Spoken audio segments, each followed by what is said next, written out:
What radio? The music you want.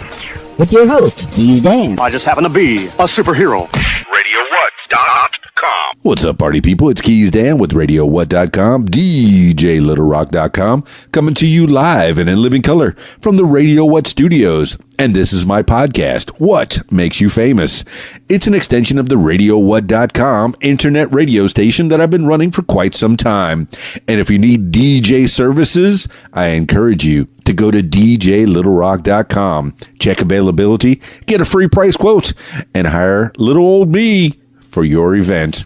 The wedding season is here, and I've been doing lots of weddings, having a good time. I know, and I do karaoke shows as well. So Thursday and Friday this week, I'll be at the Rab in Conway, Arkansas. The Rab.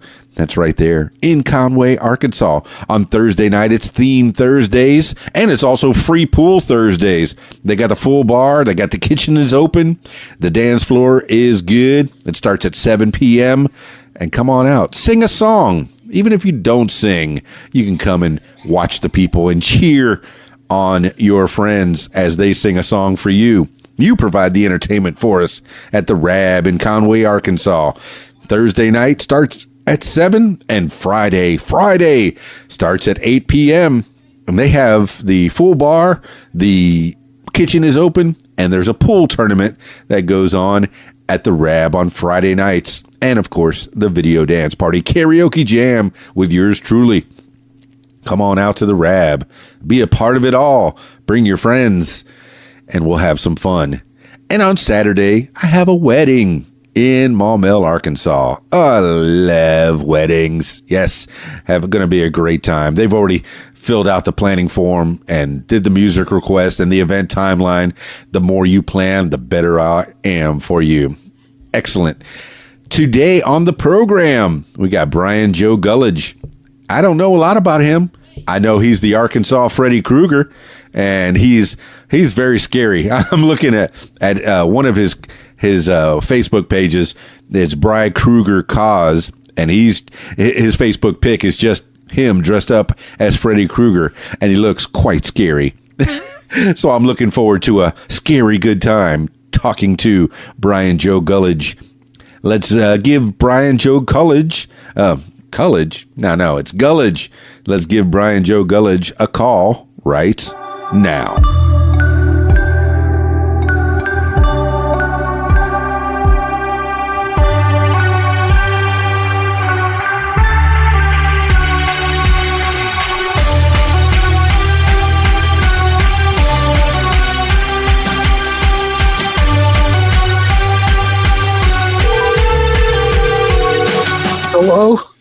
Hello, Freddy Krueger cosplay, please. Cosplay, yes, sir. This is he. This is Keys Dan with the What Makes You Famous podcast.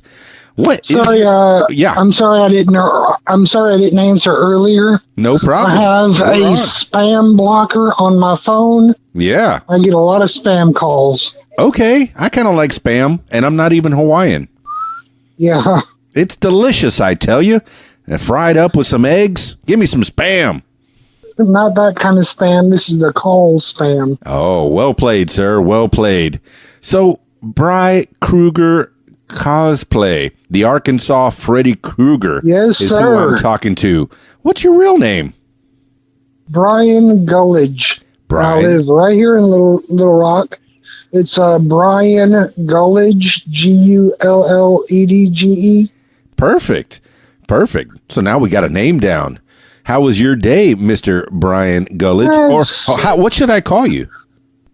It doesn't matter. You can call me Freddy Krueger, or you can call me Arkansas Freddy. Well, that's you can what call my me, cosplay name is. You can call me Dan. Now, a lot of people call me Keys Dan. So I'll say let's go with Brian. How about that? That works. Hey, and now we got the names down. Names are important. And now the people know what to call you. The Freddy Krueger cosplay, Arkansas's Freddy Krueger. We'll definitely get into all that. Oh, you're on Elm Street. Oh, wow.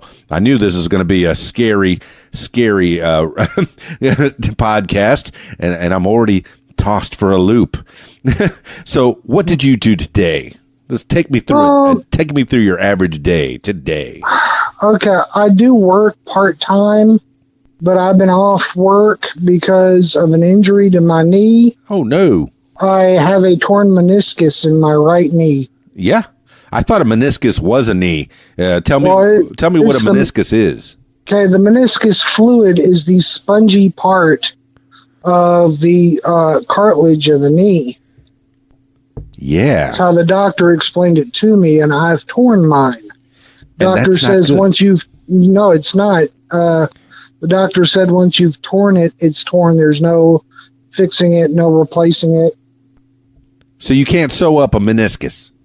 No, you can't. So you're done for good. Are you going to be limping forever and ever? Or can you work around it? I can probably work around it. Okay. All right. So you try to work the muscles. It's just I won't be running anytime soon. Understood. And you're still reasonably a young man. Yes. I'm 50 years old, and I think I've got some years on you. I see you were born. I'm 38. Yeah, you were born in 81. I think let's see, what was I? I was in maybe 7th or 8th grade at the time when you were born. So, where were you born? Gießen, Germany. Germany? How'd you end up in Germany? My dad was in the United States Army, and my birth mom's great-grandfather was a German fighter pilot in World War II. Okay. So I have German heritage, and my dad was overseas in Germany when my mom got pregnant with me and had me there. How about that? So yeah, ich sprechen Sie Deutsch, nur ein bisschen, ich sprechen Sie Deutsch. Our feet are the same? That's goodbye.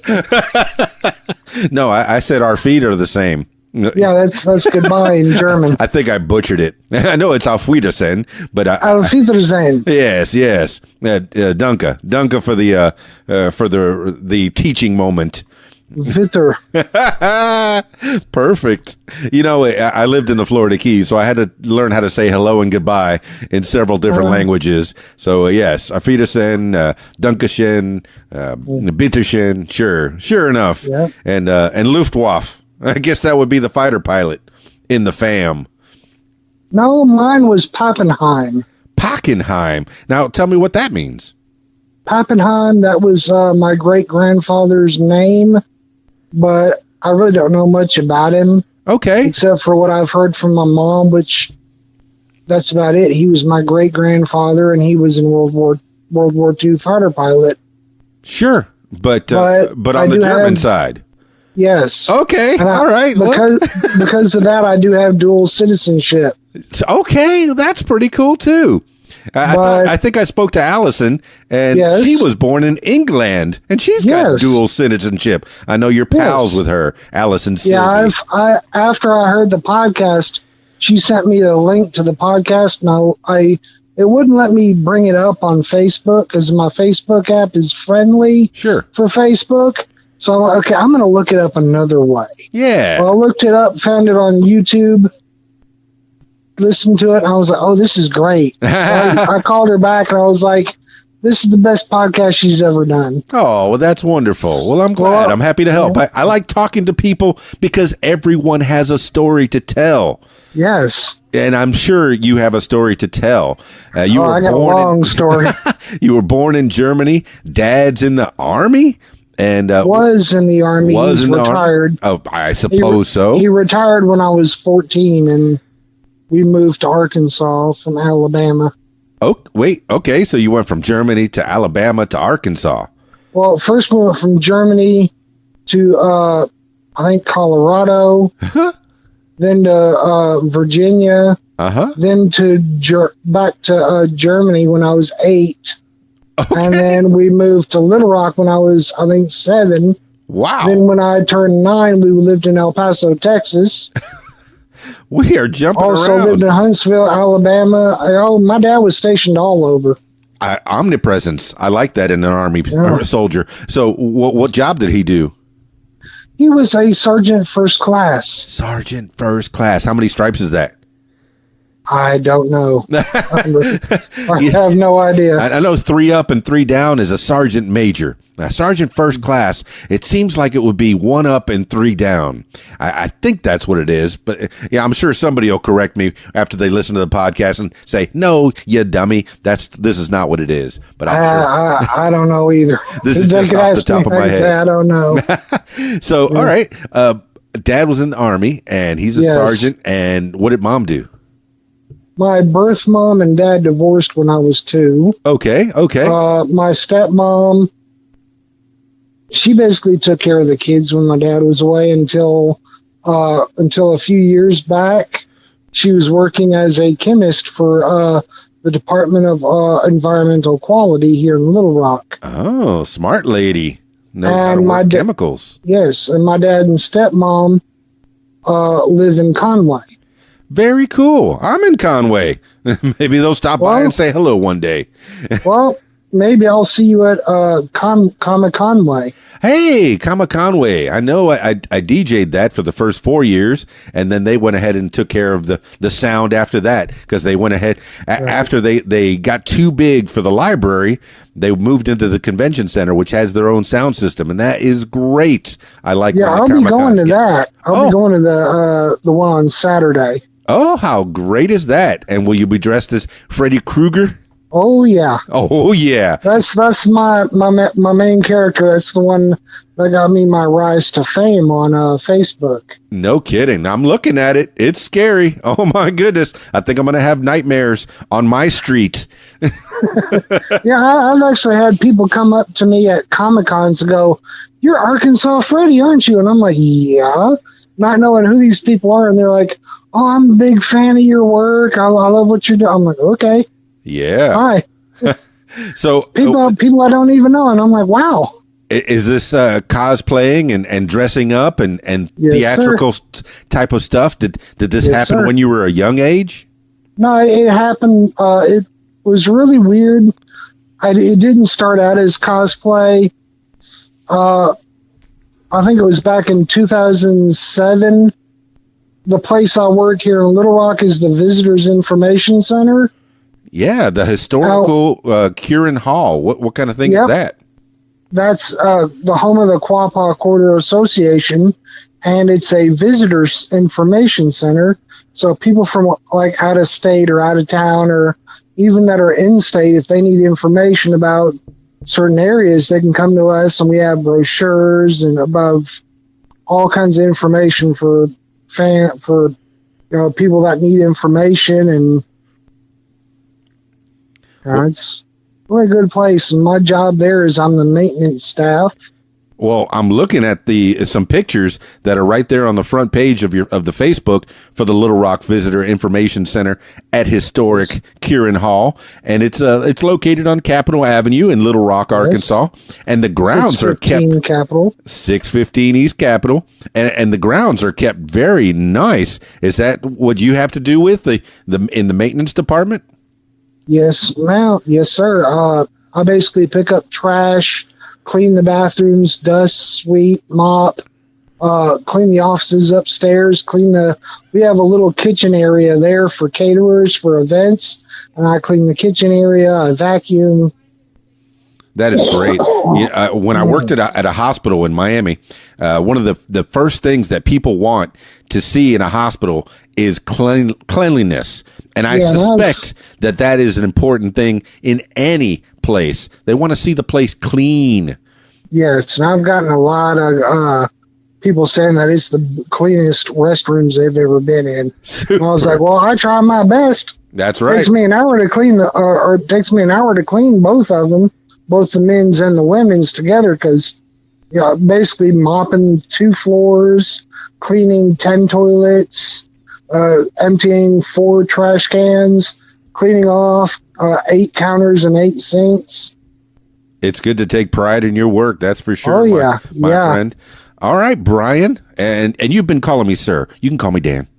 Okay, I'm sorry, Dan. Nah, we boys now. We boys. We on a podcast together. We having a conversation on the phone, just you and me, and the millions of people that might be listening. Yep. And they can look me up on Facebook at Facebook.com/pyro. No, not pyrofeed. That's my email. Sorry. Arkansas Freddy Krueger. It's ARKFREDDY. Krueger KREU. Trying to remember it here. Well, anyways, they could check me out. That's true. They know how to look up Arkansas Freddy Krueger. Well, I'll definitely put it in the show notes after we're done here. I see you have an Instagram and you have another. Yeah, the Facebook is listed right there on your personal page. And what's the Nightmare on Elm Street Films.com? Why do you have that listed? I added that because I am a fan of the films. Yeah. I have all of the films from the first to the remake. I have the TV series Freddy's Nightmares. What? I didn't even know about that. Oh, yeah. They came out with the series in the early 90s. No kidding. Freddy stars as as the character telling the stories. Is William England is in all these shows? Robert England, yes. Robert England, I'm sorry. He stars as Freddy, and this time it's not the townspeople having the nightmares, it's Freddy. And what happens is the pilot episode shows the trial of Freddy Krueger in the courthouse. And then after that, he comes back at the end of it as the iconic character, kills a few people, and then after that, their nightmares are not Freddy. It's different things happening in their nightmares. But then every 5 minutes into the episode, you'll see Freddy pop up with a smart comedy deal. No kidding, Brian. Yeah, so you are really, really into this. You've taken it to heart. So back in 1984, you were just a wee tot of 3 when the first Freddy film came out. And I was probably too young to watch this too. I was probably only 16 years old, and it scared the bejeebies out of me when I went to the movie theater and checked that thing out. But it scared me when I was 8, and that was the first time I watched it. But 8 years old. Yeah. Way too young. Who took you to see Freddy at 8 years old? My parents were getting together, having a family movie night, and they thought, well, let's watch Nightmare on Elm Street. Well, they didn't think it would scare me, and it did. Was it around Halloween? I think it was, and it was in Germany when we watched it. So how many people were at this occasion, if you remember? Both of my brothers, my mom, my stepmom, my dad, me, and that was it. We were just sitting on the couch watching Nightmare on Elm Street, and it scared me. So you have 2 brothers, and you have your stepmom and your dad. My biological mom and my birth sister and an adopted sister. Oh, how nice is that? So you have a pretty good sized family. Everybody's not to mention 20 or 30 cousins. Come on. Everybody's still pretty close together here in Arkansas? Kind of. Spread out? Kind of. My cousins and all are spread out. My birth mother is in Virginia with one of my aunts and uncles. I have another uncle that plays rugby for Florida State, and he's in Florida with my grandmother. One of my uncles is a retired Navy SEAL. What? Yes. That's pretty cool. So I grew up in an Army or service family. Yeah. Well, that's pretty good. Like I appreciate that. Just like Allison. And then you went from place to place as well. What's the earliest memory that you have, and where were you? Germany. In Germany. What kind of things happened in Germany? What was the coolest part of Germany that you remember? I don't know. I mean, just Christmas, every Christmas. One year I got these little toy set called, I forget what it was called, but it was like these pipes. And when you put them together, you could build stuff with them, like a go-kart or something like that. But it was really interesting. So big pipes, like you can get in this go-kart? Yeah, and you can drive it. Well, that's pretty neat. Is it something it was like PVC pipe, and you can put them together. And had these little socket joints that would fit together that would connect them. So you had an interest in some kind of engineering at a very young age. Yes. This had to be way before you were 8 years old. What, 5, 6, 7? I was 8. 8 years old. Yeah. And you were building go-karts out of pipes with a kit. And something that you and your dad did, or something? No, just something me and my brothers did. That is pretty neat. Now, I remember there was. Yes, go ahead. Yeah, I remember there was a series back then that I used to watch, and they recently redid the series now on the CW. What series is that? The guy in the red suit that runs really fast, based on the DC Comics character. Would his name be Barry? Yes, and the thing is the version I watched had Wesley Michael Shipp playing the character of Barry Allen back in the 80s. Yeah, and now he's playing the dad in this one, isn't he? Oh, he's playing a different Flash character. Right. He's playing one from the past, which is, I think... He's playing the Golden Age, but I think previous to that, he was also the dad in the first season. And then I think he got, well, spoilers, if you haven't seen The Flash on CW, go and watch it now. No, I think he played the dad, and then when he went to the different Earth, he came back with the Golden Age Flash, and it was the same guy. And I remember he played it back in the was it late 80s, early 90s? Yes. Oh, yes. Fantastic. Oh, my favorite show right there when I was growing up. I'm like, it was always The Flash, the Ghostbusters cartoons. Yeah. What else was there? There was a cartoon, and I found like bits and pieces of it on YouTube. It's called The Mad Scientist. The Mad Scientist. It's a cartoon series. Oh, I need to check this out. What was that about, if you remember? It was a scientist, and he would always come up with these crazy ideas that were fun. And he had this kid that would come around and hang out with him named Brian. Yes. Believe it or not. Hey. So one episode, Brian comes over, and the doctor, or the scientist named Professor Seif, was coming up with a new chemical. He was mixing chemicals, and the fumes from it get into the house air ducts and bring the house to life. Oh, my, Brian. So the house gets up off its foundation, starts walking through town, and they're trapped inside. And it's just comedic, and they have to find a way to get out and return the house to normal. And funny is just, well, that's pretty mad. I'm going to have to check that out on YouTube. We got things to look up. All right. So this is you at an early age. Okay, you were building things at the age of 8 with your brothers, and that's cool. In Germany. My birth mom used to tell me that when I was living in Virginia, when I was like around 2 to 4. Sure. I was taking apart like wristwatches and putting them back together. Wait, no. I was able to take them apart, but I was hardly able to put them back together. And you were... That's I'm like, I highly doubt that. She said I wasn't able to get them put together all completely, but I was trying to figure it out. Oh, we always have spare parts. Yeah. All right. So, you left Germany at 2, and then you went to Virginia, and then, oh my goodness, I need to get that timeline down. No, I left, Germany when I was, I think, 1. Okay, a wee baby. After I was born. Yeah. Because my parents raised me in the States, in the States, and I grew up in America. Okay, and okay, so after, let's go past 8 years old. You're growing up. You went back to Germany with Dad in the Army. Yep. And stepmom at this point. Yes. Very cool. And you got some brothers. And you said yes. And the adopted sister, she came around later. She came around 6 years ago. Oh, fantastic.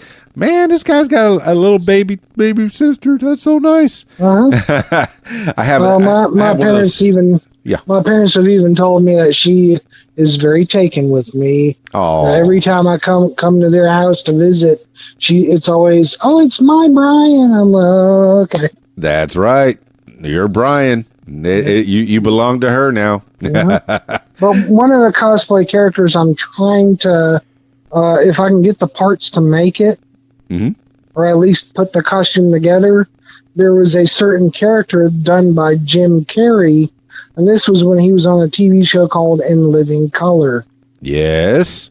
And was he another character that was also burned?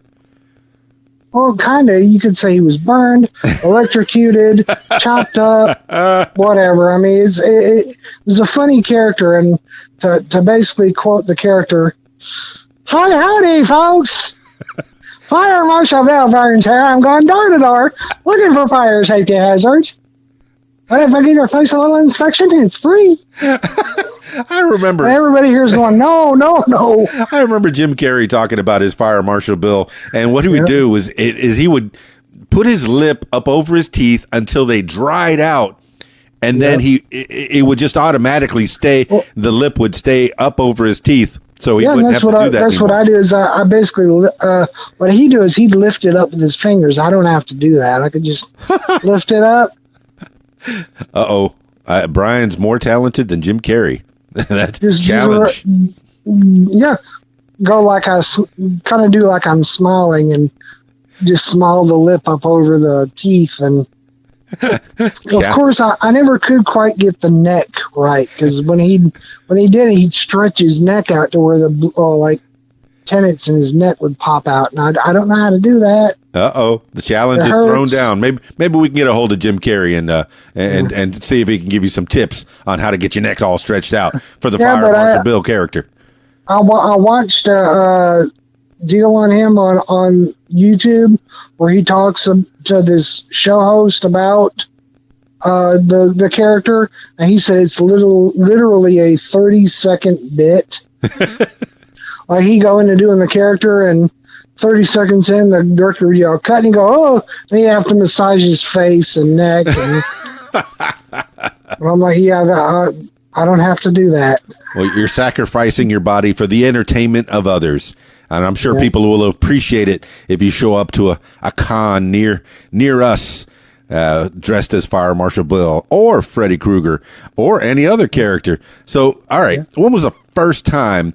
And I know I'm skipping through your school, and were you good in school? Okay. Kind of. Okay. I mean, like Allison Sylvie, I'm also disabled. Okay, yeah. I have what's called Tourette syndrome. Oh, okay. I also have ADD, which is attention deficit disorder. Well, I've heard of Tourette's. What is Tourette's? I guess my stepmom best described it as, think of your brain as being a circuit board, like when you're doing telephone calls. Okay. And like as people are calling, a person's unplugging this cord, plugging it in this other spot to connect the call. Well, when they do it like my brain being a circuit board, those wires are not getting connected all the way. Oh my. So it's like, it's a learning disability. I'm a little slow when it comes to learning. Okay. Well, what would it cause you to do? Not that slow. What would Tourette's cause you to do? Well, I'm on medications for it, but if I didn't take the medications, there would be certain ticks and jerks you would notice. Huh. Like, also another thing would be if a really catchy TV program came on and there was a certain line in the series somewhere, and I thought it was really catchy, repeating it over, kind of memorizing that line. Okay, I could see that. All right. So you But it's also how I got good at doing impersonations and doing characters, like for instance, Freddy on Nightmare on Elm Street 3. Sure. When he's going up against that wizard kid. Okay. I don't remember. It's the chair for you, kid. Oh, wow. Sorry, kid. I don't believe in fairy tales. Wow. That is good, Robert Englund. Oh my goodness. So so you turned what was a disability into a talent. Yes. That's pretty good. Also I have what's called temporal lobe epilepsy, which means I have seizures. Okay, my best buddy in the whole wide world has seizures. He got them when he got dropped on his head as a baby. How did you end up with epilepsy? Well, my dad said the epilepsy, when the doctors, when I was younger, saw how hyperactive I was, they put me on an adult dose of Ritalin. That doesn't sound good.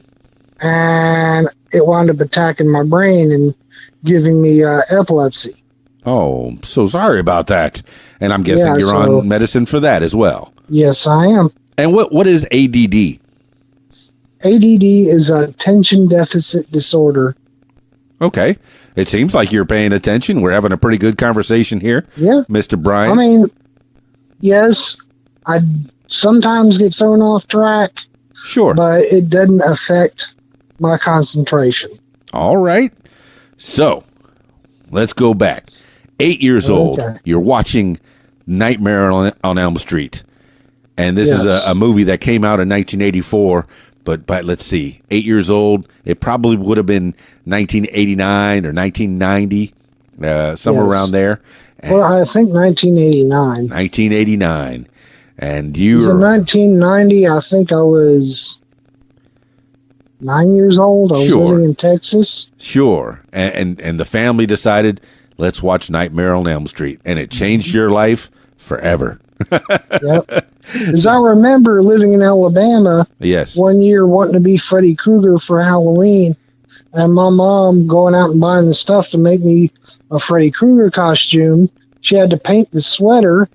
The stripes on the sweater, but then when it came to doing the makeup, she kept trying to do the plaster makeup. So she tried to make it look like burns. So she made the costume herself? Yeah, she tried, and there is one part that would not work. She tried to make the pointy nose. Oh. And the nose would not stick. Uh-oh. we both felt really bad. We're like, no. Oh. But the thing is, when you see my cosplay, yes, I am wearing a mask. Okay.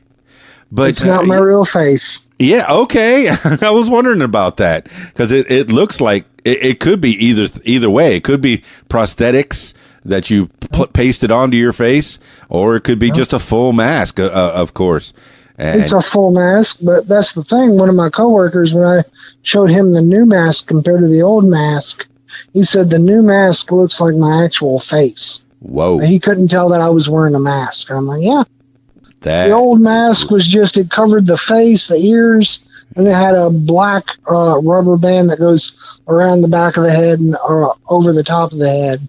So you could still see my hair in the back, and when you looked at it in pictures, the skin color, the skin tone was too light. Gotcha. It looked like I had a tan on my neck. So you fixed that problem. You got a better mask that looks more like your face.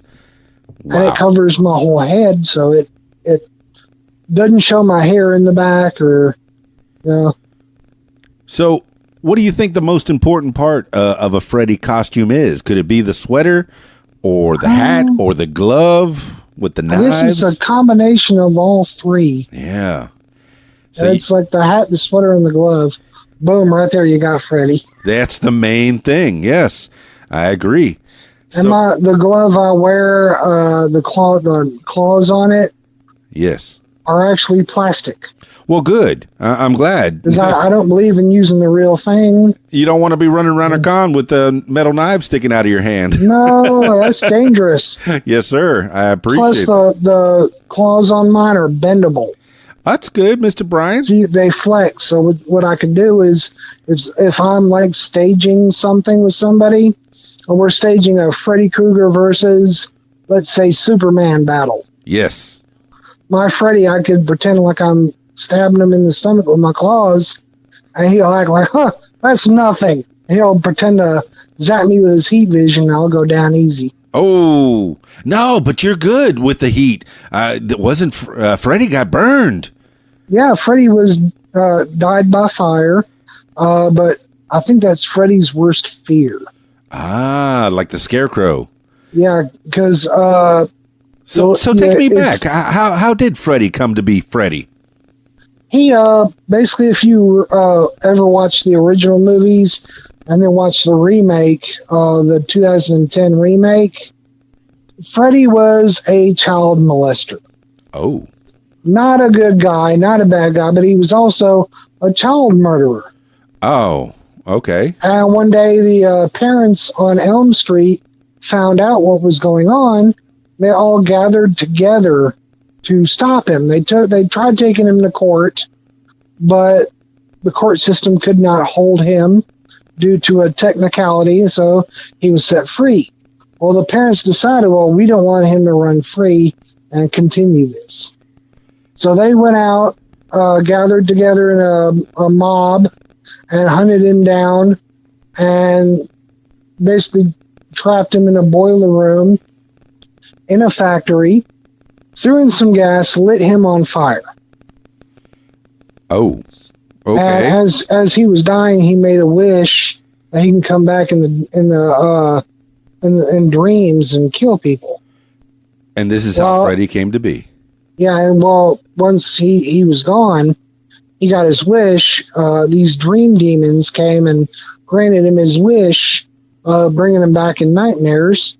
But then he decided, since the parents killed me, I'm going to take what's valuable to them.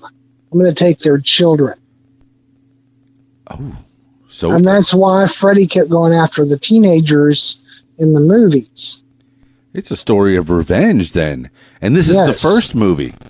Yes, the original. It's been way so long. Yeah. It's been so long since I've seen it. So, yeah, tell me more. But on the remake, you find out it goes more in depth. There's reference to the Pied Piper of Hamlet.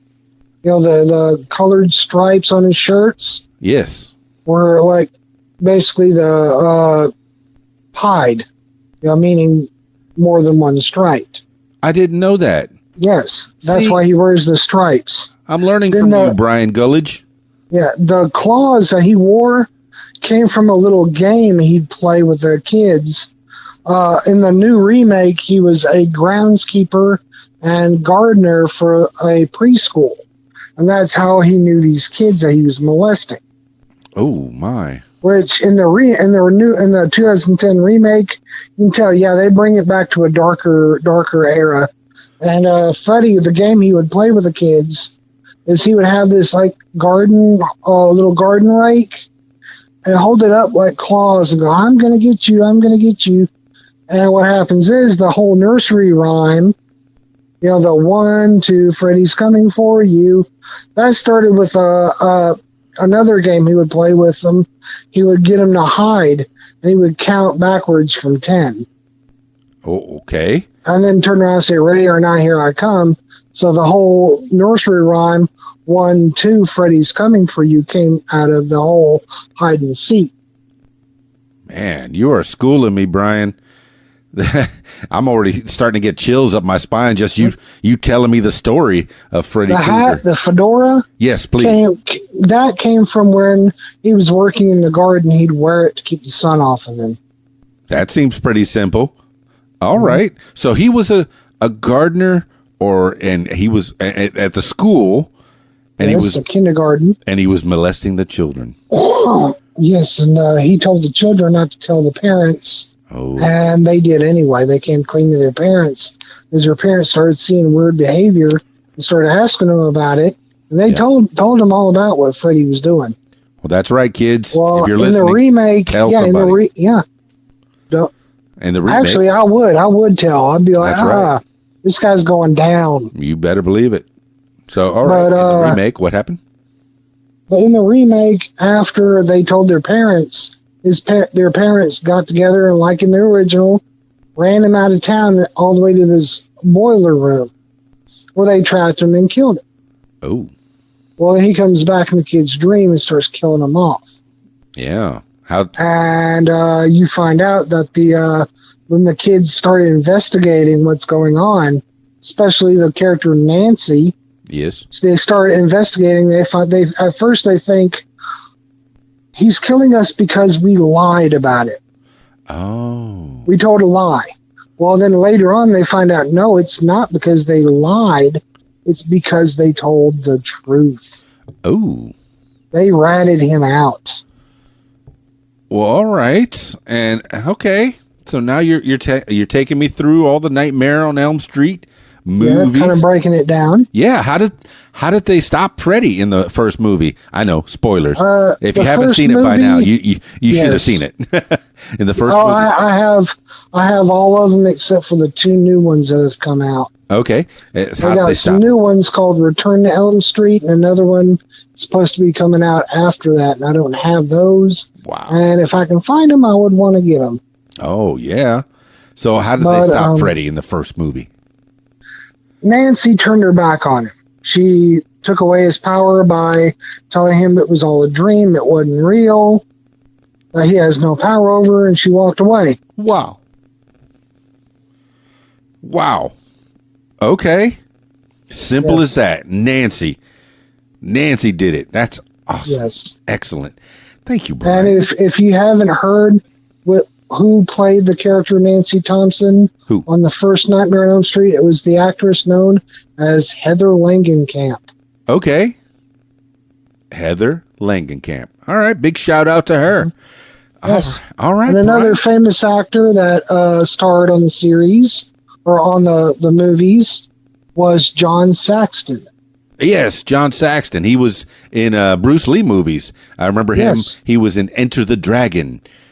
Yes. Was it that? It was Enter the Dragon. It was one of them. I know that. Yeah, he was with Bruce Lee back in 1972. I know because I used to watch that movie over and over and over. Well, I remember my uncle watching, the one that plays rugby for Florida. He would watch Bruce Lee movies all the time when I was a kid. And yeah. All right, Master Brian Gulledge, the Arkansas Freddy Krueger. You're scaring me with all this scary stuff. There's got to be other things that you're into besides this. Yeah, I like movies, music. I'm a big-time comic book collector. Oh, what kind of comics do you collect? Depends, all kinds. I have a big Superman collection. Wow. One of the comics I recently got from a Comic-Con was... it was one of the Region of Superman comics. Okay, what's the Legion of Superman? Region of actually, I think it's called the Reign of Superman. Okay, what's the Reign of Superman? It takes place after the death of Superman. I remember that. Where Doomsday kills him, but then you find out all these different versions of Superman are coming into the light and kind of make themselves known. I remember that. I remember when he died, and I remember the very next one where there was 4 different Supermen on the cover, yes. and they all claimed to be the Superman. I never read that book, but I saw it. I had it in my hands. It was good. I got a few of them. I got one of the spin-offs I got of Reign of Superman was called Steel. Steel, that's right. One of the ones on the cover, there was one that was a Steel, an actual Man of Steel, and I can't remember the other 3. But there was the what was his name? Eradicator. Okay, he was the one with the black bodysuit with the cape and shield and the yellow visor. See, I don't remember that clearly, but I do remember the 4. So there was Superboy, which was the character with the wireframe sunglasses and the leather jacket. Okay. Did they all have the S on their chest, the mark of L, the House of L? Yes, they did. They all claimed to be Superman. So which one ended up being the real one? The actual real Superman. He wasn't dead. He wasn't dead. How did he get out of that one? You find out that the Kryptonian laws of death, like when it comes to humans dying, that law doesn't apply to Kryptonians. Oh, there's always a loophole. They can come back from the dead. Oh, there's always a loophole. Retcons. Yeah. Superheroes don't stay dead too long. So, do you watch all the movies too? I mean, those are DC Superman. Yeah, I have a bunch of them. I got an actual cartoon of Reign of Superman. Yeah. Batman and Superman Public Enemies and the other Batman and Superman anime. Very cool. I got Return of Superman, or what was it? Superman Returns. Now, Superman Returns was one of the movies, right? That was yes. Was that Brandon Ruth or was that the Caviezel Brandon by that time? Roth, yeah. Brandon Ruth, Ruth Roth, yeah. Yeah. He was man, and he looks so much like Christopher Reeves. And I know. I'm like, hey, exact match. Well, yeah, I think Christopher's not dead. But he ended up being in the WB, wasn't he? The Atom. He ended up going off and being a part of that show. I don't know. Oh, okay. Hey, I do know he starred on a movie called Dylan Dog, Dead of Night. Okay. Where he was a paranormal detective. Haven't heard of it. That sounds pretty neat. He's basically a detective, like when zombies, and this takes place in New Orleans, Louisiana, and it's become the mecca for all things strange, like werewolves, zombies, vampires. Well, Dylan's job is he's a detective, so when something goes wrong in the supernatural community, Dylan's the one that has to deal with it.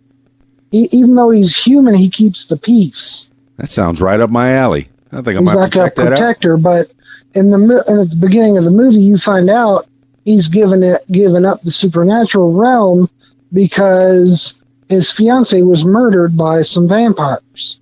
Oh. So then he gives up the supernatural realm and becomes a regular detective.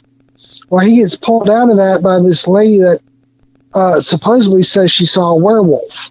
Well, at first he doesn't believe her, and that is until the werewolf that she claims she saw kills his partner. And his partner comes back as a zombie. Not cool, dude. But it's a funny character. The zombie character is a funny character. Dylan's, or should I say, Brandon Roth's character, Dylan Dog, is a really good character. I liked it. Yeah, so he ends up being a good guy. Yeah, but in the end of it, he winds up going back into the supernatural realm and becoming a detective there again. Only this time, his undead partner becomes his business partner. Okay. You're schooling me, Brian Gulledge. Because he tells him at the end, throughout the whole movie, he hands out his business card. When they look at it, they kind of get thrown off. They're like, wait a minute, Dylan Dog, his card says Dylan Dog, and on the back, the little quote he has says, no heartbeat, no pulse, no problem.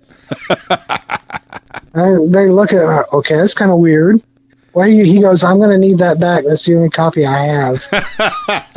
Well, at the end, when he becomes business partners with his undead friend, he tells him, hey, man, would you make copies of these?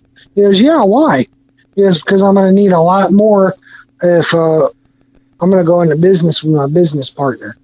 He goes, what business partner? He goes, who do you think, Marcus? He goes, you're kidding me. He goes, you want me to be your partner? He goes, just turns around and starts walking off. He's like, Dylan, oh my God, this is a real honor.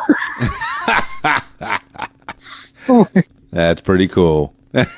So you're into movies, you're into the cool TV shows, you like superheroes, and but you like horror movies too.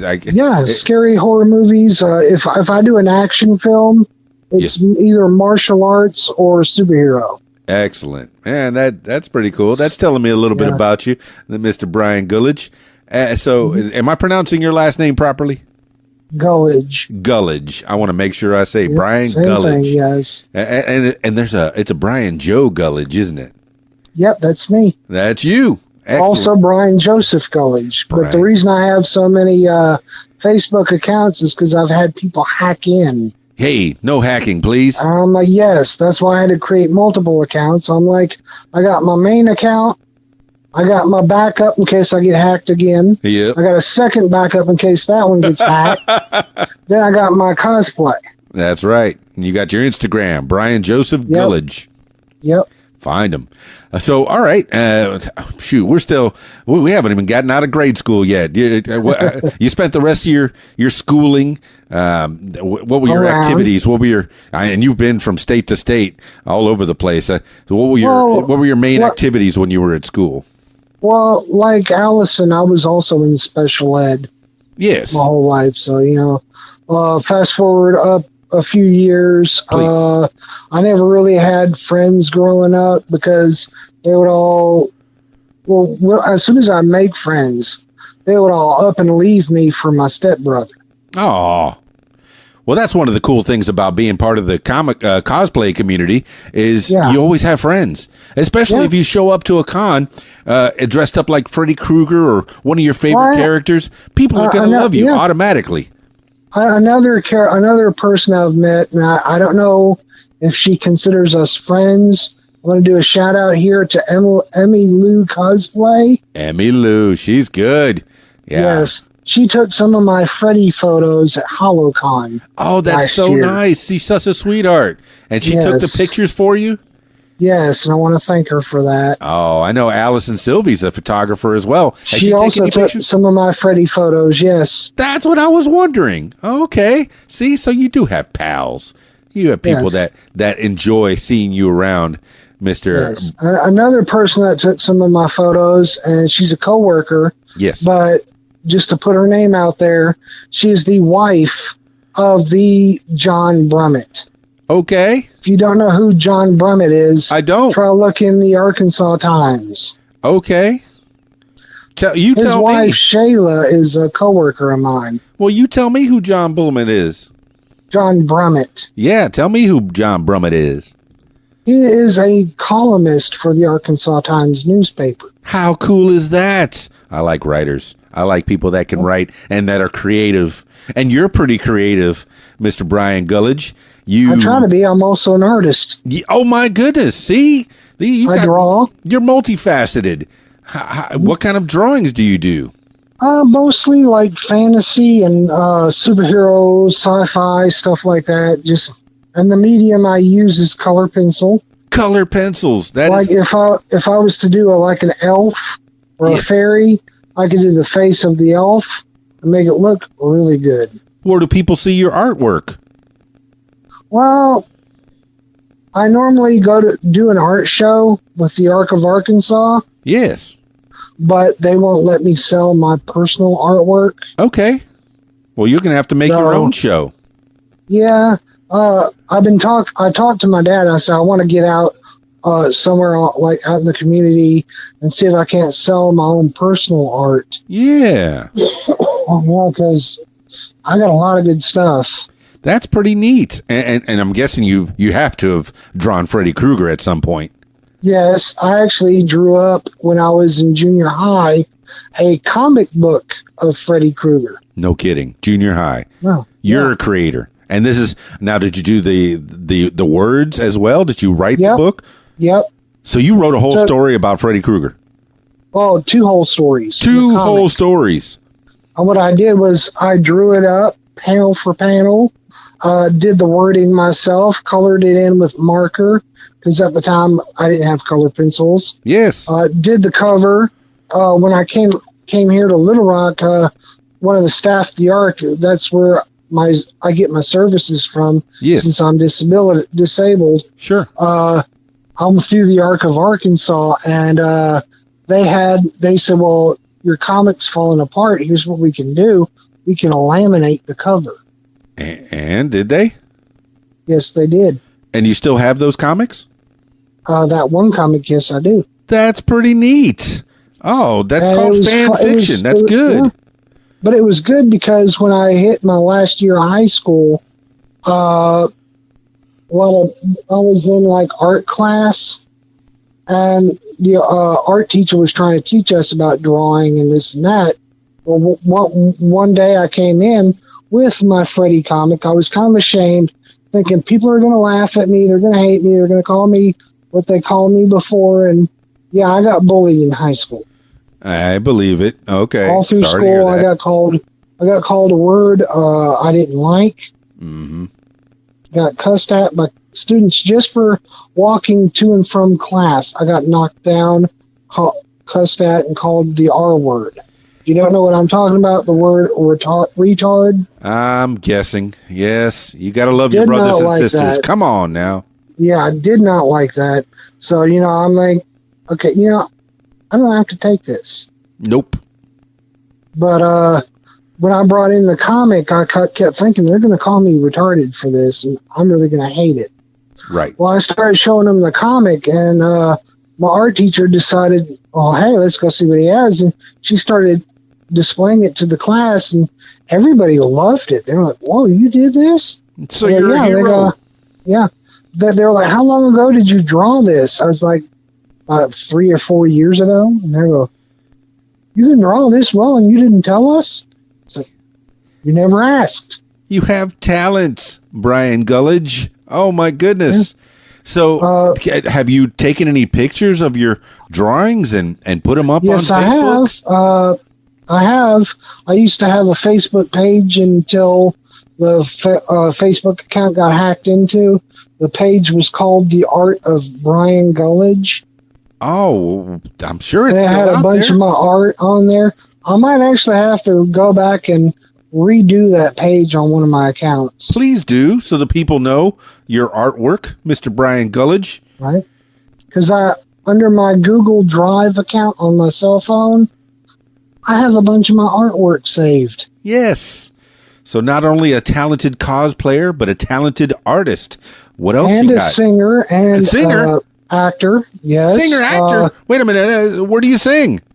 Well, you know who Metallica is. I've heard of them. 1988. They were big and strong when they came out. Okay. They did an album called, what was it? Hardwired to Self-Destruct. Okay. The song Halo on Fire. All right. So you like it? Obey! Obey! Come, won't you stay? Endure! Endure! Thoughts most impure. Abide! Abide! Excellent. So I can actually do Metallica, like, say, for instance, Enter Sandman. Yeah. Hey, we're off to Neverland. Oh, and that makes sense because you're in the dream, into the dream character. It all ties into Freddy. I love it. That's fantastic. But then also for acting, I do I do a little performing arts for the arc. Like we'll rehearse a play, and then at the end of the month or year or whatnot, we'll put on a play. When was the first time you acted? I think it was 2002. 2002. Let's see. Yes. So you would have been in your 20s at the time. Early 20s, yes. Wow. So you've been acting for quite some time and singing since then as well? Yes. What? And drawing since high school? Junior high. Since junior high. That's fantastic. And cosplay, I guess, when did cosplay start? Like I said, it started, I guess, during the Big Museum Bash when I was doing Freddy at the at Curran Hall. It was the Big Museum Bash is this event that goes on here in Little Rock. I never heard of it. It happens every year, and it's they basically the museums and the Central High School and my job at the Visitor Center all get together, and they have the families either drive or be driven by bus to these different locations. They give them a card, and the card has these different symbols on it, like a witch or a pumpkin or something. The cards are orange. They go to each point and get their card stamped. That's pretty cool. Then, I think one of the museums does activities, another one does games, another one does crafts, and then my job at the Visitor Center, we pass out candy and do a haunted house. So what happens when you get the whole card stamped? If you get it stamped and you turn it in with your name and address and information, you will be put in a raffle to win stuff like a flat screen TV, a bicycle, stuff like that. Neat. And you're a part of it all. Yes. That's excellent. the first time I started doing Freddy was when I first started working there, and I didn't have the whole costume. I had the cheap mask and the glove. Sure. And I had to improvise a sweater and a hat, but the kids still knew who I was. There were these two kids I remember, I think 7 or 8 years old, came up, started joking with me. They're like, "You can't get us, Freddy." I go, "Wanna bet?" Oh. I'd start walking down the walkway. They'd take off into the parking lot. I'd walk halfway, stop, turn around, go back. Oh my! They come back up there. "What's wrong, Freddy? A chicken?" I'm like, "I'll show you, chicken." And do it all over again. But fast forward a few years ahead. Okay. I think 1 or 2 years ago, like back in 2017, is when I really started doing cosplay. Right. And I think it was October of that year. We were doing the Museum Bash again. And these two, like, 18, 19-year-old kids come up, and they're like, "It's finally good to see a face with that costume." Yeah. I go, "Huh?" They go, "You don't remember us, do you?" They were like, little kids. Yeah, but they were like, "You don't remember us, do you?" And I was like, "I run into a lot of people doing this line of work." Yeah. And one of them looks at his brother, and the other one looks at his brother, and they look at me, and one of them goes, "You can't get us, Freddy." I'm like, "Oh my God." Wow. Right then it hit me who they were, and I'm like, "Oh." And they remembered you. They remembered you. You're famous, Brian Gulledge. Yeah. The thing is back when they were 7 or 8, before they left, they wanted to take a photo with me. Yeah. And I'm like, "Hey, I'm up for photo ops." That's cool. So I took a photo with them. When they were like 17 or 18 and they did that, they said they still had the photo from the first time I did Freddy. That's great. Did you take another photo with them? I let them know if they would have liked to, they could, and they said, well, they didn't have a camera. I'm like, "Oh man, maybe next year." Yeah, and you're gonna do this every year. That's great. But I go to Comic-Cons, and like the rules state, if you want to take a photo with a cosplayer, ask them first. Of course, that's the rule. I mean, I don't mind taking photos. I'm cool with it. Sure, but it's always good to ask. Ask me first, yes. That's a good rule to live by. Yes. Yes. Was it cosplay is not consent? Yes, exactly. And I'm still learning, even though I started in 2017, I'm still learning about cosplay. That's cool. It's probably an ever learning, always trying to perfect your craft. And okay, yes. So you do Freddy Krueger, and you're working on Fire Marshal Bill. I'm trying to. Yeah, any other cosplays that you've done or that you're planning to do? There's one that I did, and it wasn't a very good costume. It was I had a white porcelain skull mask. I had a ribbon that tied it around the back of your head. I had a black bandana that Velcroed that had orange and red flames on it. And then I have a black leather jacket. Are you doing the Ghost Rider? Yep. You did the Ghost Rider? Yes. You're really into people that are burned or have some kind of something to do with fire. But anyways, the character Ghost Rider is a lot harder for me to do. I can do the voice, but it hurts after a while. Oh, I agree. It's such a deep voice, so I gave up Ghost Rider. Well, just the costume itself, a skull that's on fire. Ooh, that's kind of hard to pull off. The Ghost Rider I do is not the Ghost Rider out of the second one, Spirit of Vengeance. Right. I do the Ghost Rider out of the original first Ghost Rider movie. The one with Nicolas Cage. Yes. Yes. The one where he goes,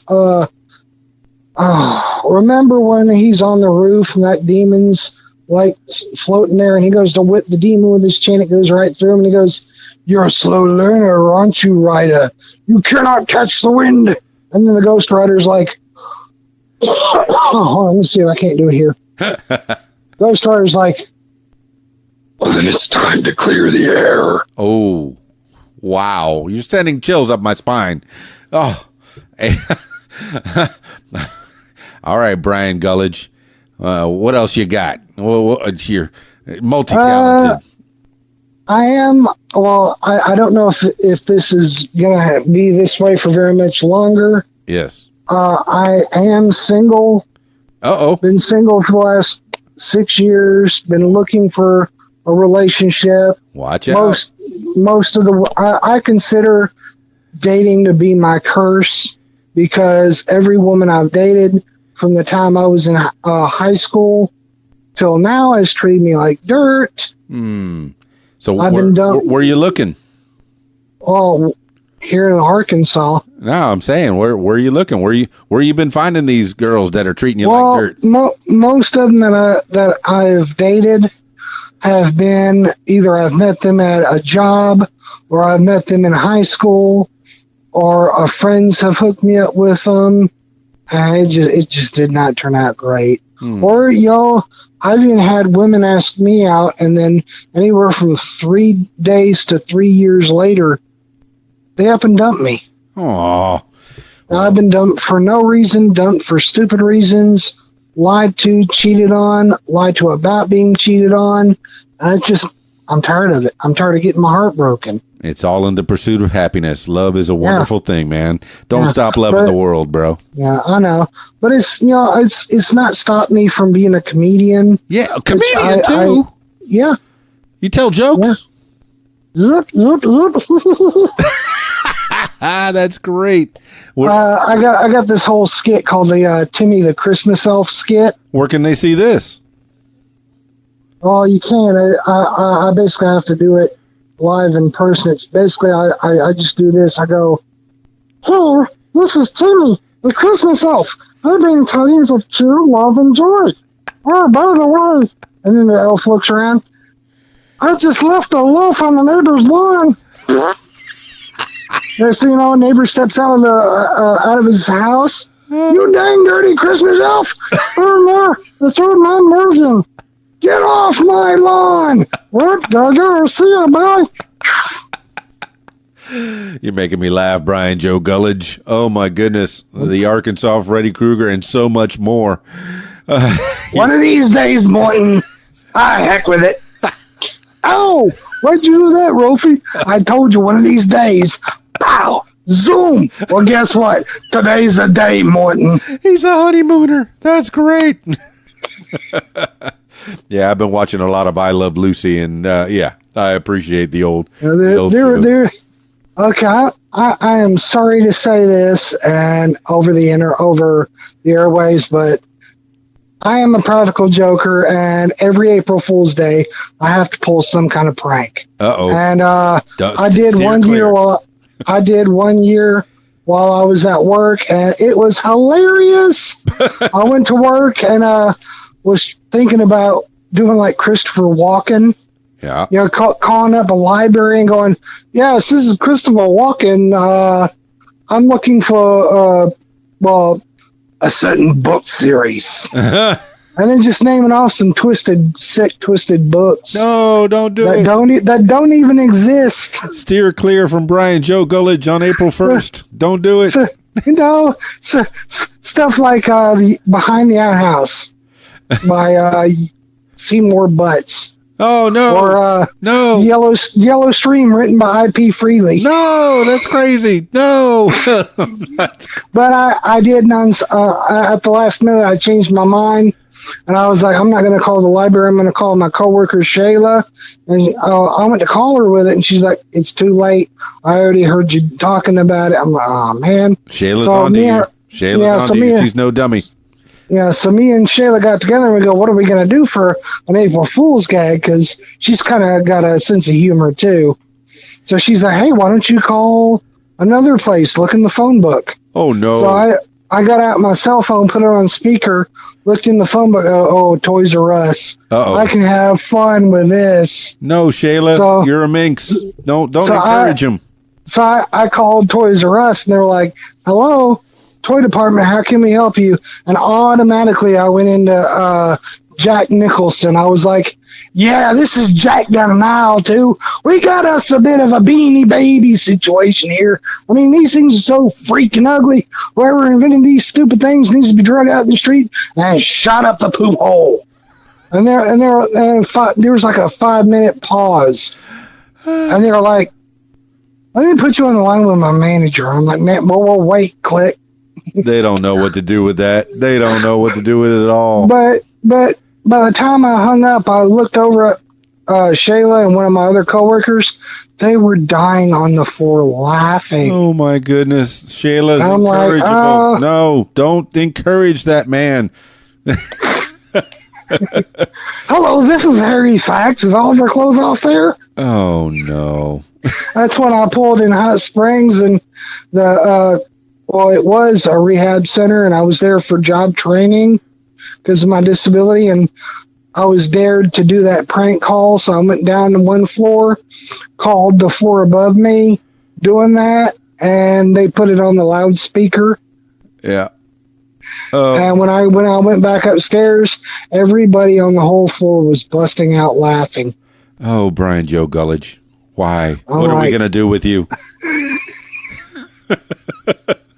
I mean, when I walk in, some of the people look up at me, cover their mouth, tilt their head down, and walk away.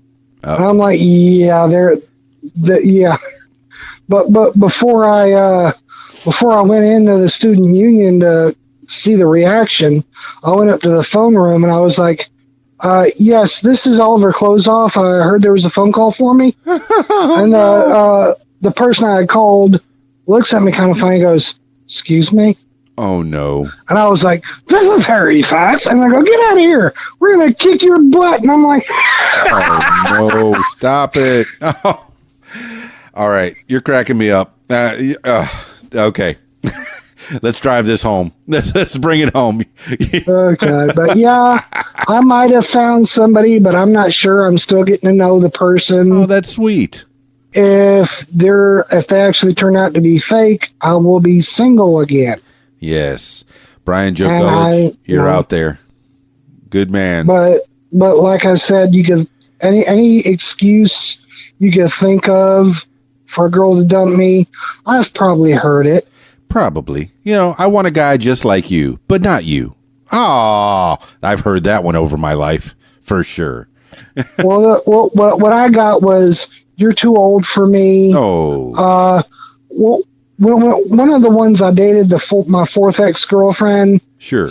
Her excuse for dumping me is that I would not kiss her, and I didn't know she wanted to be kissed. Oh. Okay. I was 18. I had never really made the first move, so I didn't know what I was doing. Yeah. But now you're a man of the world, 36, twice as old. Mm-hmm. And, yes. And you're ready. You're ready for the world here. And yes. you got a possible honey there.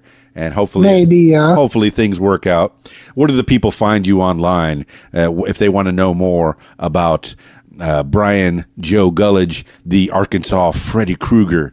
They can look up my cosplay at facebook.com/Arkansas Freddy Krueger. They can look me up at I think it's brig.gull on Facebook. Yes. Right. Anybody that knows that's on my friends list can look me up and talk to me and ask me questions, or I'm not going to lie. Found out the reason my dad and birth mother divorced when I was so young. Yes. Is my birth mother was emotionally broken. Oh my. My dad was not happy with the relationship. Yes. And it just didn't turn out very good. Yeah, sometimes your mind doesn't do what you want it to do. Yeah. And that's a tough thing to deal with. Yeah. And it seems like you're doing good, man. You're holding it together, and you got your meds in the right place. Yep. And you've spent over an hour talking to me, and I don't think you have ADD, so that means that's taken care of.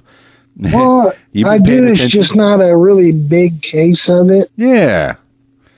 So you're doing good, man. You're okay in my book, Mr. Brian Joseph Gulledge, and I'll definitely put your social media in the show notes, links, and I'll put this right up, and the people will know more about Brian Joe Gulledge, the Arkansas Freddy Krueger, and other things. Oh my goodness, the man has talent. And let him look up Arkansas Freddy online, ladies and gentlemen. Nightmare on your street? No. Nightmare on my street. Look up Arkansas Freddy Krueger on Facebook.com. And that's a good way to end this podcast. Thank you so much for being on What Makes You Famous, Brian Joseph Gulledge. Thank you. Thank you.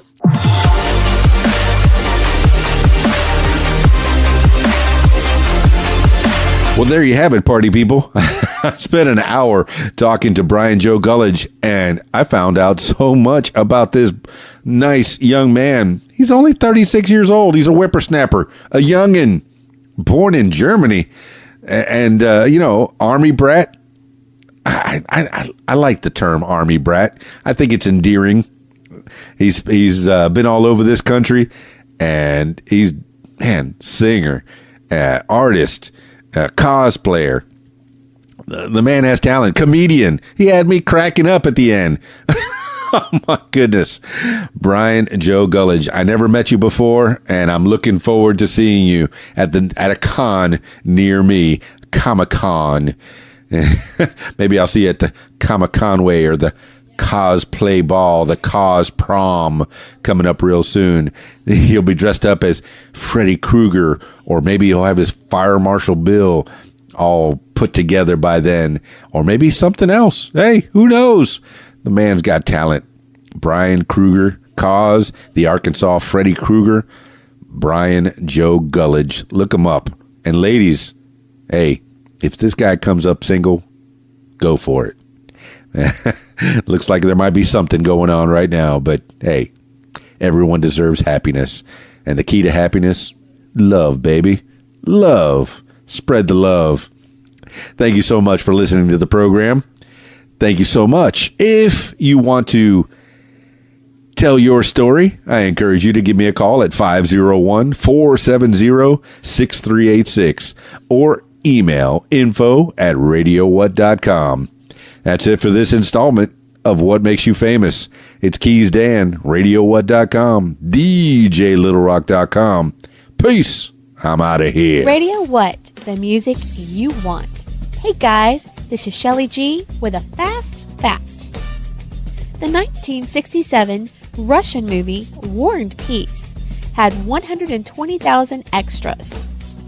The South Korean movie Monster Wang Magui from the same year featured 157,000 extras. The 1945 German movie Kohlberg had 187,000 extras, and the movie with the most extras, the 1982 British movie Gandhi, featured 300,000 extras.